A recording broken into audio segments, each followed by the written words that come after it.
Today's Keys to the Commonwealth episode is brought to you by Nova Insurance. Are you a business owner or property manager in Kentucky or the surrounding states? Protecting your investment has never been more crucial. Nova Insurance specializes in commercial risk advising for your commercial business, as well as your commercial real estate and rental properties. With personalized service and expert advice, Nova Insurance ensures you are covered from every angle. Call 859-687-2004 today or visit them at novainsuranceGroup.com. Nova Insurance, securing your future one policy at a time.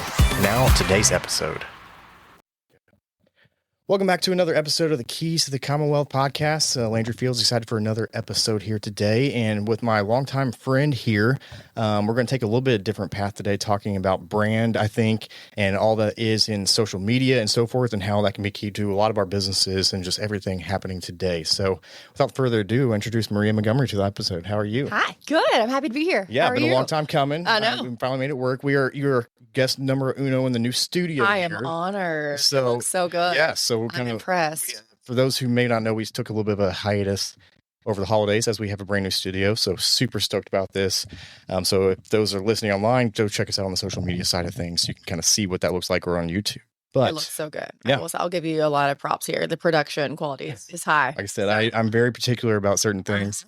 This is my domain. My office is my domain. Like, I'm kind of care too much about decorating and stuff like that in a weird way, as far as how things look and being specific. And so I'm not the normal kind of guy in that perspective. I have a fear of overhead lights, and I'm thankful you don't have them.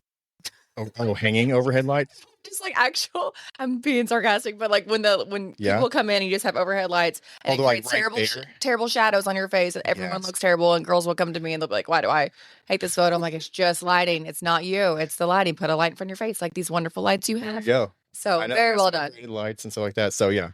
But yeah, so most people would probably know you from what I've seen you online, a billboard driving by locally in Kentucky and so forth like that. But jump back a little bit. Where are you from originally? Yeah. How'd you kind of get to where we are today? Sure. I'm from small town Danville, Kentucky, Boyle County. Mm-hmm. So I went to Boyle County High School. Yep. The sweetest, greatest place to grow up. They were so supportive of me. And I, from there, I went to undergrad at EKU. Okay.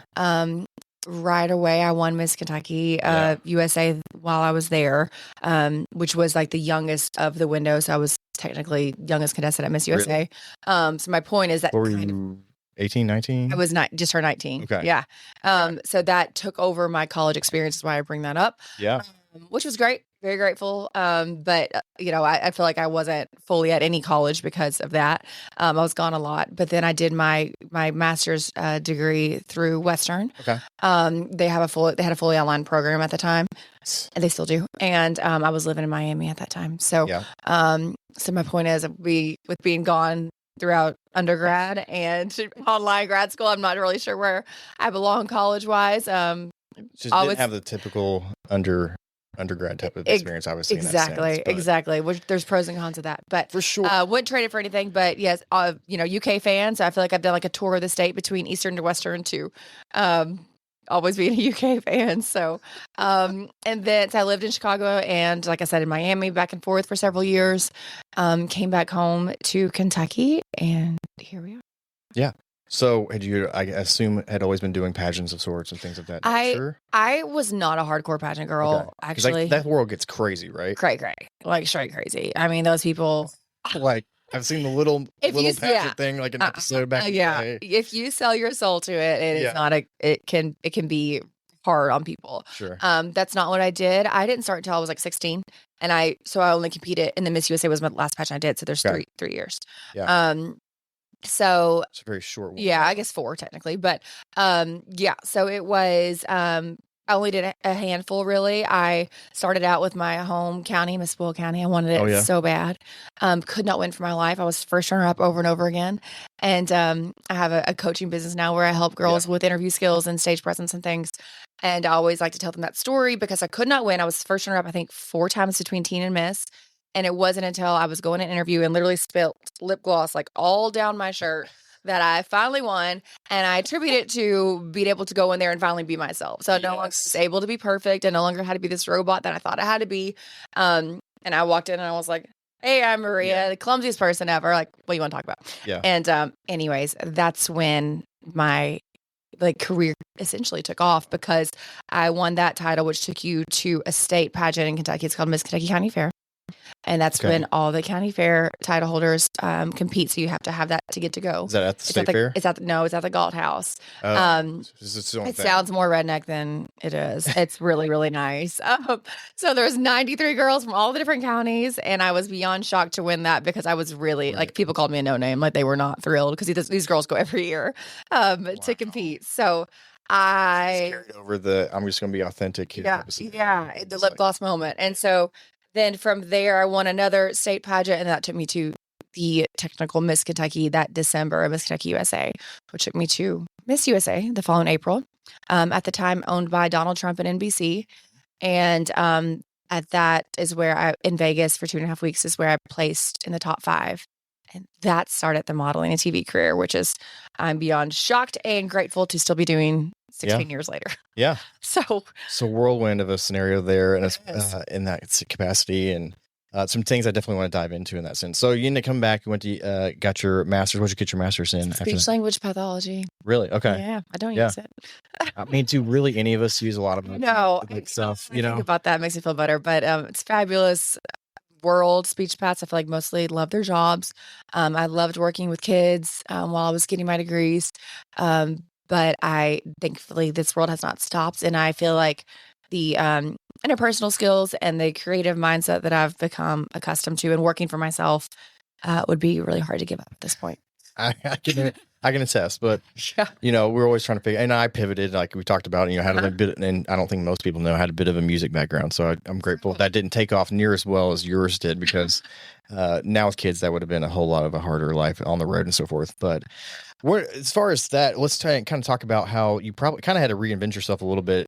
Yeah. In some ways, especially when COVID hit in that sense, and just we're going to kind of dive into, like I said, more brand and identity aspect of today. How that world has vastly changed. You look at like Zuckerberg, Jeff Bezos and stuff like that, and how like a lot of times these bigger brands have realized they needed kind of a face to kind of go with it, and more so, talk about the Gary Vaynerchuk stuff. Again, we got the book right behind me here about just being a brand, just like constantly putting your face out there, which can be a lot hard for a lot of people to do so, right? Yeah. I was very comfortable behind a microphone. Yeah. Cool, I'm good with that. But you stick me in front of a camera, all of a sudden, how it is. Yeah. People, so it's like they don't know what to do. Yeah. It's kind of like for me with recording music. People would be great musicians, and then you hit like this thing called a metronome, and it's like you have to play everything exact, and all of a sudden it's like they don't know how to play music anymore, type of scenario. So I probably attest that in that way. Sure. But I mean, what have you seen just in your, because you're doing modeling for a long time. You're still doing modeling, obviously, in that sense. Yeah. Who specifically? So my career is really broke up into thirds, I like to say. So there's the modeling side, and you ask who. I have several different agencies across the country. So they all cover different markets. And then those agencies cover different clients. Gotcha. So that's the modeling side of things. And then I have TV, which is the second portion. And then the coaching is really the third. And I see the social media branding that you're speaking of kind of being dispersed through them all. Yeah. Is coaching thing new? Or is it I started it when I kind of by mistake. Girls just kept asking for help, and with you talked about reinventing yourself.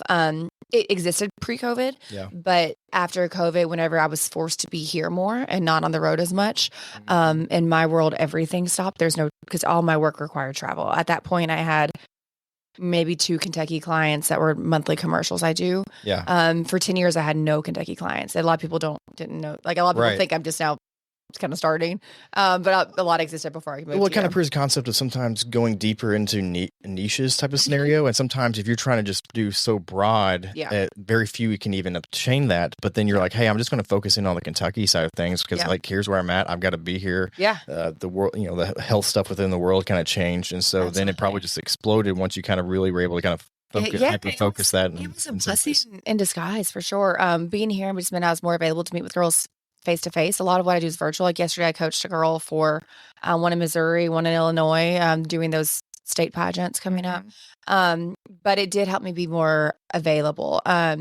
So it was talk about reinventing yourself. It was also very interesting because at that time I was single. My dad was actually passing away. He died February 20th. COVID hit March 15th really here. So we got so lucky to be able to be in the hospital with him and everything before that happened. His is pancreatic cancer, completely irrelevant, obviously. Right. But I mean, talk about a year to refocus. I mean, because then I'm forced to be here. I'm living with my sister, which was fabulous. Loved my time there with her. That was so much fun. She's a hoot. Yeah. But then I'm forced to kind of look within and think like, what do I, you just realize how short life is with losing him, but also realizing how much I love Kentucky and that I want to be here where my mom is. She was alone now and at that time. And so it kind of just makes you realize what's important. And that family, is more important than living in Chicago and Miami and everything that I was doing before then. And I bet you're probably like me where it took me traveling outside of Kentucky to appreciate what we had. Absolutely. So absolutely. Definitely it's a special place here. And so we are so, it's easy to take it for granted when that's kind of all you know. So when you travel, you're like, oh, not everywhere is, so breathable and easy and welcoming and hospitable. So very grateful for that. But another blessing that came out of COVID times really is so I eventually met my now husband. We started dating summer of 2021, I believe. And so he and my agencies, because of COVID, started asking for my first job with him was in Nashville. It was a music video. Yeah. And they asked, do you have a guy in Nashville that you're used to working with, that you have good chemistry with, that you can do this music video with? And I thought of a few guys that I know. I'm like, because it had to be someone that you're with COVID restrictions, And I was like, well, I can just bring my boyfriend. Like he played basketball at UK, so he was used to that kind of spotlight and those photo shoots and things. He was pretty new to the modeling and acting world. And so anyways, brought him in. The dude took over the whole job, killed it. He had to play a drunk guy that I was leaving, so he's had lots of practice. Just kidding. But he did great. And so a music video you can go back and watch at any point in time to realize, he really did so good. I was like, oh, okay. So then that turned into another job to another job. And now he's represented by two of my agencies. We work all the time together, whether it be for clients here or we shot international for Royal Caribbean through Italy, Spain, and Greece last winter. Last fall. Yeah. That's awesome. We shot for them in the Bahamas. We've done several things together now. We've shot for several casinos across the country.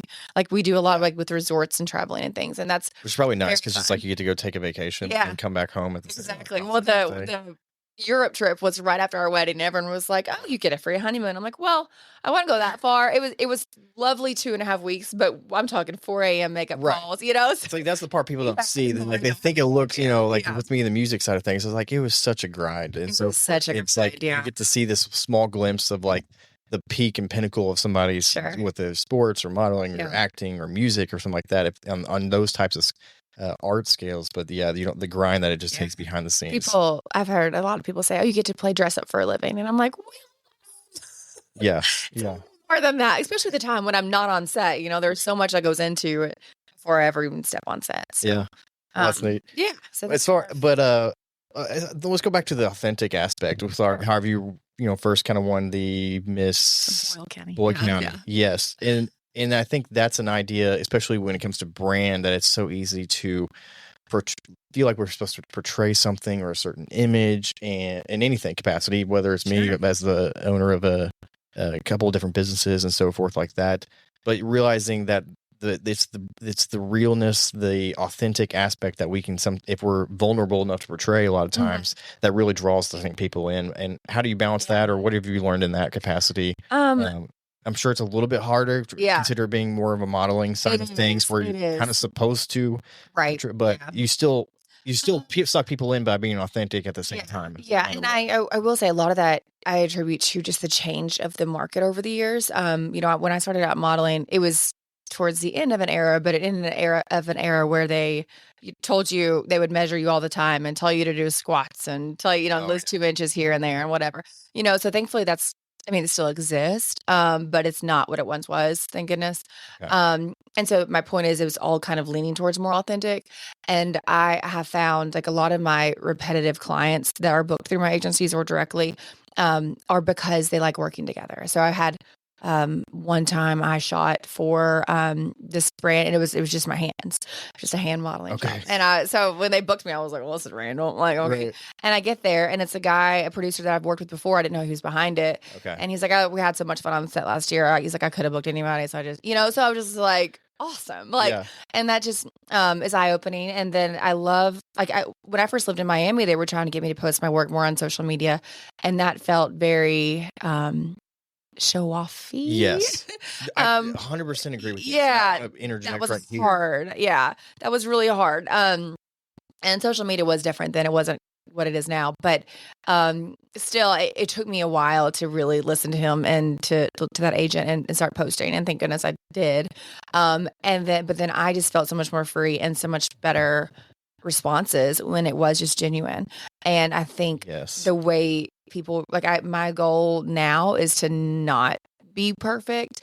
And I think sometimes when people know what I do for a living, they hold that against me. And that's not always great. Like a lot of influencers that do really well don't have a modeling background, or, they're just, because they can appear more approachable from the outside looking in.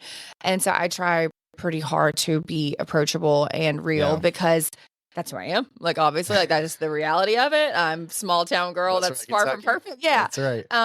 But also it's more freeing as well. So I really love to lean into that side of things. And I'm glad you brought that up in the sense that when I first started this podcast, I was very much so like, I don't want it to be about me. And so forth. And I, for the first year, just labeled everything from the podcast name. So for those that have been around this is now season 4, actually, of the podcast. I was like, I didn't want to be about me, so I didn't attach my name to it really at any capacity, and just kind of had this, this separate Instagram account or separate stuff that was kind of separate. And then someone really hit me the other day, and not the other day, but early on during that first season or right after that first season, just saying how you are the brand, being me being with as the face of the company, starting the company. And I was like, well, I mean, that's true. They're like, you just need to start just putting that all in promoting. And I was like, they're like, you're not really promoting yourself, but try to be authentic, and people, really gravitate to that. So I kind of did a 180 season 2 and really started just branding it myself. And for those that know, I mean, obviously I have some businesses, and we never really talk about those businesses. But just use that to get to know a lot of people and try to be authentic, and hopefully give some advice here and there when I can off clips, or give somebody the strength or courage to do something that is outside of their comfort zone, just like I did in this case. I'm sure you did, stepping outside into some of these things. But I think that's really important to have your brain behind it, especially when it's a podcast and you're talking and it's very conversational, and you want people to be able to relate to that and to realize where you're coming from in your background. So I think that was.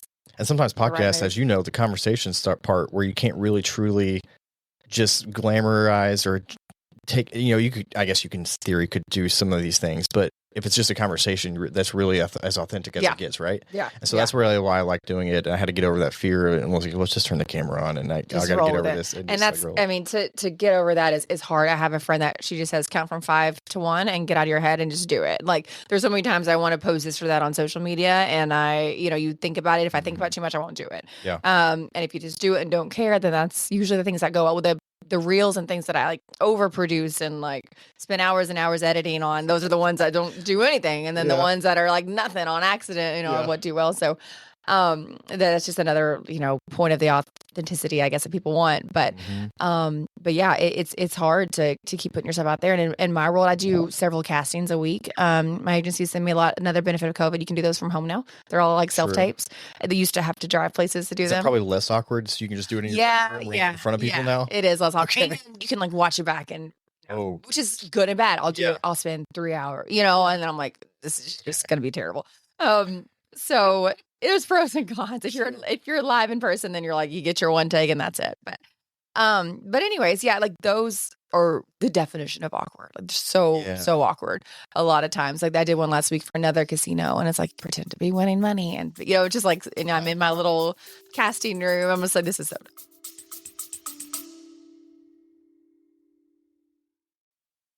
Today's episode is brought to you by Nova Insurance, proudly offering Erie Insurance. Entrepreneurs know that success in business isn't just about working hard, it's about making smart decisions. That's why at Nova Insurance, we trust Erie Insurance to protect our clients' businesses. For 100 years, Erie has built a reputation for competitive rates and top-notch service, earning some of the highest industry rankings. We've helped many local business owners find real value through Erie's tailored coverage, ensuring peace of mind while they grow. Celebrate a century of excellence with Erie Insurance and let us show you how we can protect what matters most to your business. Call us at 859-687-2004 or visit www.novainsuranceGroup.com to get started today. And now back to the show. But but the same thing, you could say there's pressure in anything we do, like whether it's different things of business. I have done more public speaking as of late, which is a whole different level of stuff when you're like, where something's maybe not truly scripted. Like with music, it was very easy to be like, this is the script type of scenario, just stick with it, get off stage type of scenario, where if you're having to be more comfortable ad-libbing of sorts and just like talking and communicating. So being on stage talking in that capacity, it's been it's not something I was definitely accustomed to it, but even what I had done for years, talking on stage in some capacities, was very scripted. And so it was kind of very new for me to kind of be kind of like conversing something that sometimes you like feel like you're not adequate enough to teach about or talk about, but it's been good.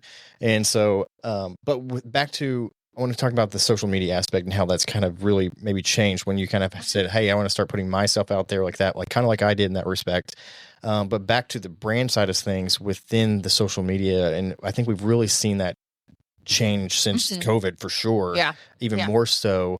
Of how, for me, that's just really just becoming a billboard for me type of scenario. Like Gary Vee's like, content. Yeah. We're talking about that as far as just putting yourself out there for being a billboard of sorts, and really having conversations with people, kind of pointing to the fact that really that was going to become, content was going to become the new currency of sorts, meaning, it wasn't necessarily how many Facebook ads you could properly run, et cetera. It was like, that was going to become a big part of just like a brand aspect that was not just behind a logo, was also now behind a person's face more and more so because of the social media side of things. So what have you seen? Because obviously a lot of businesses have started to do some of that. You probably more insight than I do in some of that respects. So. Sure. So a lot of times, kind of going back to what I was saying before about in Miami, when that agent kept telling me to post more, I was really uncomfortable with it. But now I love it because instead of clients going online to the agencies and seeing just my portfolio and whatnot, they now can see my personality when they go on social. And more control over it in some respects. Yeah. You have a lot more control, a lot more responsibility as well. That kind of, sometimes I'm like, so why am I getting me 20%? Yeah. I don't know. But just kidding. So for any agents listening out there.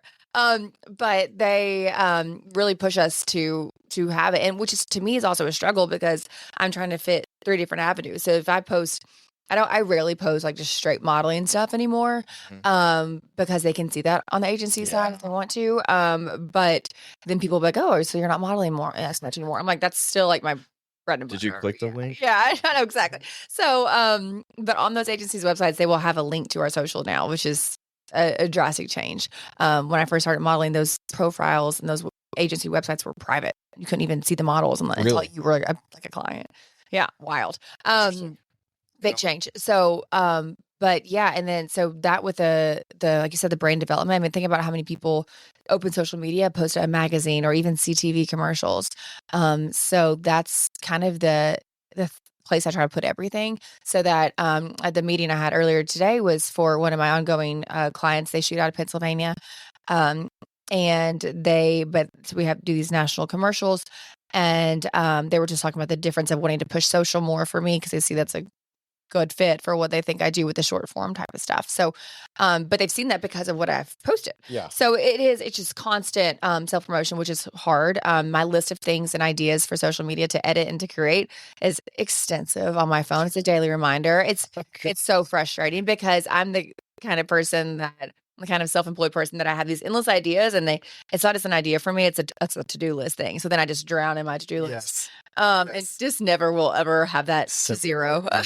Never ever. The ideas keep coming, which is great, but the time is limited. So you're like, if I could have two, that's a balance. Yeah, I've said that so many times. Like, that's exactly. I have like a girl that will edit for me, and she does a great job. But then I just get so personal with it. I'm like, well, this is like a day in the life thing, or for a specific client, I kind of want to create it. I want to do it, and then I'm not good at delegating. That's something I really need to be better at. I think honestly, entrepreneurs, I think that is the hardest part for entrepreneurs, because you have so particular, like we were talking about with the studio. I was very particular how I wanted the studio to look, that offloading that to someone else, or sometimes you're like, hey, this is what I expect or what I want. Or sometimes I'll get into the point of like, hey, I know enough about this to know I've reached my limit of what I'm capable of with this, but now I can trust that I can find the right person that can go beyond what I'm capable in this case. Knowing your weaknesses is very important, and your strengths, and learning to delegate. So I'm trying to be better about that. Yeah. And with the social media side of things, like that's been such a difference now moving forward with scenarios and with brand and with being the face, being authentic, but being able to do it in a way that kind of sets you apart and doesn't become inundated with just like stuff over and over and over from the same person. It can be hard, but as far as the future goes, and you don't have to really dive into this, it's just more of like, really, I think what a lot of conversations I've been having lately, which obviously it's vastly changing in that capacity with how quickly things can just be recreated with. I don't necessarily want to go down the AI train here kind of scenario, but like distinguishing yourself as authentic is going to become more and more of a way that's really going to stand out as more and more the market becomes inundated with not inauthentic, almost sometimes fake, whatever type of stuff. One of my clients, this was funny, but another one of my ongoing production teams I work with, they had me in the office the other day to do some voiceovers to supplement a commercial we shot.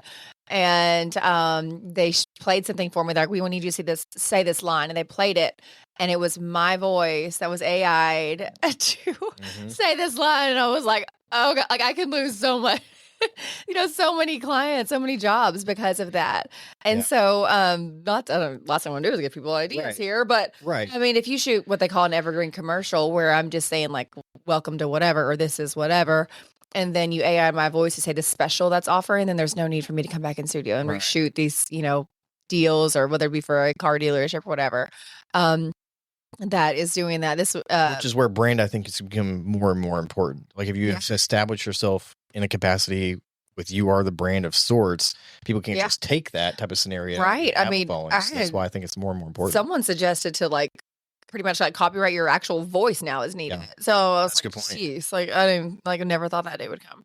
That's a great point. And a lot of like the modeling side of things, again, has drastically changed. A lot is e-commerce now. So just what you see online when you shop. So when I first started modeling, we would come and do a lot of like huge campaigns and ads, and then other days you did e-com. So the difference is like on a regular day, you may shoot 3 items and they spend a lot of time, and you're moving, or you're have different sets, or it's much more lifestyle. E-com, like I shoot for, I guess I can say this. I shoot for Marshalls like almost every week, TJ Maxx Marshalls. Okay. Every week pretty much. And we will go through 125 items. So you just shoot front and back, front and back, front and back. I mean, you just knock them out. So it's more time changing than you are actually. By far. Yeah. And that's how all clients are. And they do a really good job like streamlining that and making it pleasant. But it's very, very common. And some clients will even shoot like mouth down now. You can just rip through them so much quicker, without hair, makeup and everything. So, it's all about the efficiency, and I think social media has affected that greatly, because they see, like you said, you can do it with less production. You can do it, and there's more people that can do it because of what we've learned through behind our phones. There's been some great things aspects for sure, because I mean, I can take this, and we talk about this stuff, but the reality is a lot of people won't even take advice, or it's decided that they want to do it, but they don't. But like, for example, we take this full video, the AI will chop the whole thing up, transcribe it, put the things on it, we'll say, hey, here's 20 different 30-second clips. This saves so much just from a time perspective in that capacity from us. So we still want to go and do producing. And Alex Ramosi talks about a lot of this, how they really fine tune just how it's almost like the human psychology aspect of how people are going to react, or what's going to be something they connect to in that capacity. So, but personal brand, like I said, it's going to be, I think, huge moving forward, because it separates yourself from just the fake AI aspect that's out there, as people obviously know you and your face in that capacity and used to that. So, they're more and more likely to be like, hey, I know Maria's face. I don't know whatever this fake face is. So maybe I'm drawn more to that. I hope so. And I agree that the importance of that, excuse me, is very real, in that, like whenever I work with a client repetitively, I have noticed a huge correlation with that. So I'll be like, whenever I hosted the UK basketball games, all the guys, that was you're the UK girl. But then all the blue coat guys there called me the Bob Allen girl, because that's the dealership for my hometown that I do the commercials, the billboards. They're one of my favorites, ongoing supporters. Awesome. Yeah. So it's just really interesting. But they know you as that. And then now those national commercials I was talking about earlier, it's West Shore Home, and it's a home renovation, a bath renovation company, and windows. And so then they're like, you're the window girl. And I'm like, out of all things I've done, like that's, it's just funny what people will pick. Yeah. But it's also eye opening, because I see like where you see them. Are you on social? Or some people don't, because I don't post a lot of that on social. So I'm like, if you're only on social, you don't know that I do hardly any of that. I'll post Bob Allen stuff or whatnot, but it's not in detail. I don't post the commercials on there. And that's a great point, I think, to kind of wrap up there. And the point about different places that people see you. Yeah. And so, I realized too, I was limiting myself, and I wasn't putting myself on, LinkedIn much. And I'm sure I don't think you're probably doing that part of it. I'm on it, but I don't use it really. But hey, people are going to find you or work or as far as the marketing perspective, going to in different places.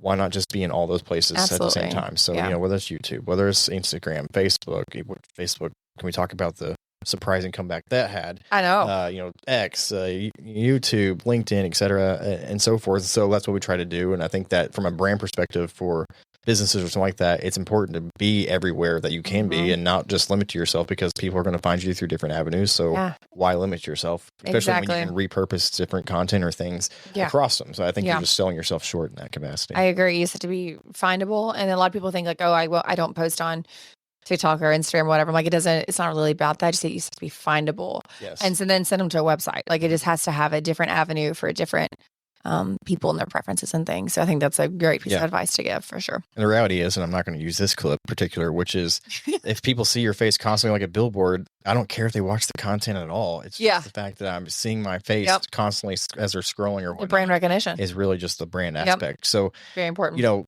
Kind of thinking about what you're talking about, and for sure, but at the same time realizing that sometimes just having posts going is more key sometimes than what's in the post type of thing. And that's the consistency is, and internally that's what Instagram wants. So like they're going to reward people that are doing it consistently. Any thoughts on where it's going? I mean, I was secretly relieved when, I didn't want TikTok to go away, but I was relieved to not have another avenue to worry about. Is it gone right now? Actually, no, it's back. It's here. Yeah, and I don't think it's going away. Okay. When Trump saved it or whatever, So I think, but there was a big influx of TikTokers now going back to Instagram, and they still are staying there because they feel like it's safer. So that's actually, I take that back. That is the one place that I had not been. Yeah. And I will say mostly because I couldn't automate that posting aspect. Everything had to be manually done in that capacity. So from a time and effort perspective, I just didn't have the time to constantly go in and redo that every time. But so in some ways I was like, oh yay, maybe more people Instagram type of scenario for a little bit. We'll see. Easier to monetize that. So it's going to be a new one coming up, right? And so not trying to pigeonhole myself in that capacity, knowing that, the next generation of kids will have their apps or however, I don't even know my kids, what I'm trying to keep them off social as long as possible in some respects. That's a whole nother conversation, for sure. But, it's a decision though. Yeah. But I appreciate the time. Is there any place as far as you want to point people to as far as the things like that? Sure. Speaking of social, the most important thing would be my Instagram, which is just at Maria Montgomery. TikTok is at Maria Montgomery 19, and then Facebook is just my name, or mariamontgomery.com if you want to. That's mostly like the coaching side of things, but the email with that's just maria@mariamontgomery.com if y'all have any questions about that.